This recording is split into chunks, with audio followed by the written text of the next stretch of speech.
ಇದ್ದಾಗ 25,000 ಕರೆಕ್ಟಾ? 25,000ನಾ?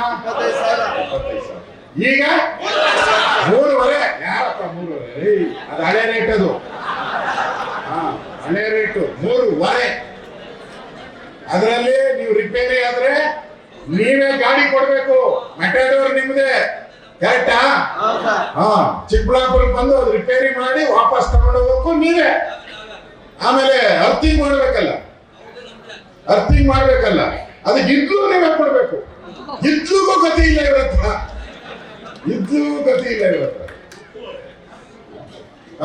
ಆಮೇಲೆ ಅದಕ್ಕೆ ಉಪ್ಪು ಹಾಕ್ಬೇಕಲ್ಲ,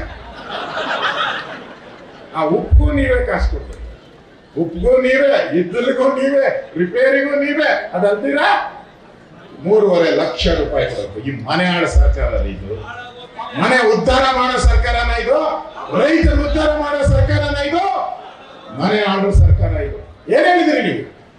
ಸೋಷಿಯಲ್ ಮೀಡಿಯಾದಲ್ಲಿ ಬರ್ತಾ ಇದೆ ಸಿದ್ದರಾಮಯ್ಯನವರು ಭಾಷಣ. ನಾನೆಲ್ಲ ಹೇಳ್ತಾ ಇರೋದು, ಅಶೋಕಂದಲ್ಲ, ಇವಾಗ ಮಾತಾಡೋದಲ್ಲ. ಸಿದ್ದರಾಮಯ್ಯ ನೋಡ್ರಿ, ಸಿದ್ದರಾಮಯ್ಯ ನಾನು ಮುಖ್ಯಮಂತ್ರಿ ಆದ್ರೆ, ಕಾಂಗ್ರೆಸ್ ಪಾರ್ಟಿ ಬಂದ್ರೆ ಪೆಟ್ರೋಲ್ ಬೆಲೆ ಏರಿಕೆ ಮಾಡಲ್ಲ. ಇದು ಸಿದ್ದರಾಮಯ್ಯನವ್ರ ಮಾತು. ಹಾಲಿನ ಬೆಲೆ ಜಾಸ್ತಿ ಮಾಡಲ್ಲ, ಸಿದ್ದರಾಮಯ್ಯನವ್ರ ರೇಟ್. ತರಕಾರಿ ಬೆಲೆ ಜಾಸ್ತಿ ಮಾಡಲ್ಲ, ಎಲ್ಲ ಸಿದ್ದರಾಮಯ್ಯನವ್ರು ಹೇಳಿದ್ರು. ನಾವು ಒಂದೇ ₹1 ಬೊಮ್ಮಾಯಿಯರಿದ್ದ ₹1 ಜಾಸ್ತಿ ಮಾಡಿದ್ವಿ ಪೆಟ್ರೋಲ್ ಬೆಲೆ. ಒಂದೇ ₹1.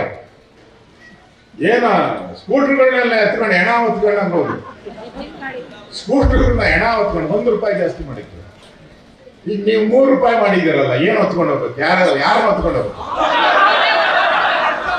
ಕಾಂಗ್ರೆಸ್ ಪಾರ್ಟಿನೇ ಹೊತ್ಕೊಂಡು ಹೋಗ್ಬೇಕು. ಆ ಸ್ಥಿತಿ ಬಂದ್ಬಿಟ್ಟು ₹3 ಜಾಸ್ತಿ ಮಾಡಿದ್ದಾರಲ್ರಿ. ಎಷ್ಟು ನಾಲಿಗೆ ನಿಮಗೆ? ನೀವೇ ಹೇಳಿದ್ದು ಬೆಲೆ ಏರಿಕೆ ಮಾಡಲ್ಲ ಪೆಟ್ರೋಲ್ದು ಡೀಸೆಲ್ದು. ಈಗ ಏನ್ ಹೇಳ್ತೀರಾ? ಮಾತ್ರ ಅದೊಂದು ಇಟ್ಕೊಂಡ್ಬಿಟ್ಟವ್ರು, ಕೇಂದ್ರ ಸರ್ಕಾರ ಏನ್ ಅತ್ತೆ ಮನೆ ಇದ್ದಂಗೆ.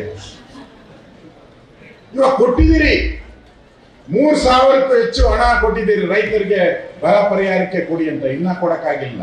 ಇನ್ನ ಅದೇನೋ ಫ್ರೂಟು ಅಂತ ಅವ್ರು. ನಾವು ಡೈರೆಕ್ಟ್ ಆಗಿ DBT ಅಂತ ಹೇಳಿದ್ರಿ. DBT ಕೊಟ್ರೆ ಇಮಿಡಿಯೇಟ್ 1 ನಿಮಿಷಕ್ಕೆ ಕೊಟ್ಟೋಗ್ಬಿಡ್ತೈತೆ ಎಲ್ಲರೂ ರೈತರಿಗೆ. ಒಂದೇ ನಿಮಿಷಕ್ಕೆ ಒಂದು ಬಟನ್ ಪ್ರೆಸ್ ಮಾಡಿದ್ರೆ ಎಲ್ಲರ ಅಕೌಂಟ್ ಕೊಟ್ಟೋದು. ನಾವು ಮಾಡಿದ್ರಿ ಅದನ್ನ. ಅಲ್ಲೇನೋ ತಪ್ಪುಗಳು ಆಗಿದೆ, ಅದಕ್ಕೆ ಫ್ರೂಟ್ ಅಂತ ಮಾಡಿದ್ರು. ಅದಕ್ಕೆ ಇನ್ನ ಕೊಡ್ತಾವ್ರೆ ಆ ಫ್ರೂಟ್ಗೆ. ಕಳೆದ 3 ತಿಂಗಳಿಂದ ಕೊಡ್ತಾನೆ ಅವರೇ, ಇನ್ನೂ ಕಂಪ್ಲೀಟ್ ಆಗಿಲ್ಲ. ಕೊಡಕ್ಕೆ ಆಗ್ತಾ ಇಲ್ಲ ರೈತರು. ನ್ಯೂಸ್ ಫಸ್ಟ್, ನಿರ್ಭೀತಿಯಿಂದ ನಿಮ್ಮ ಪರವಾಗಿ.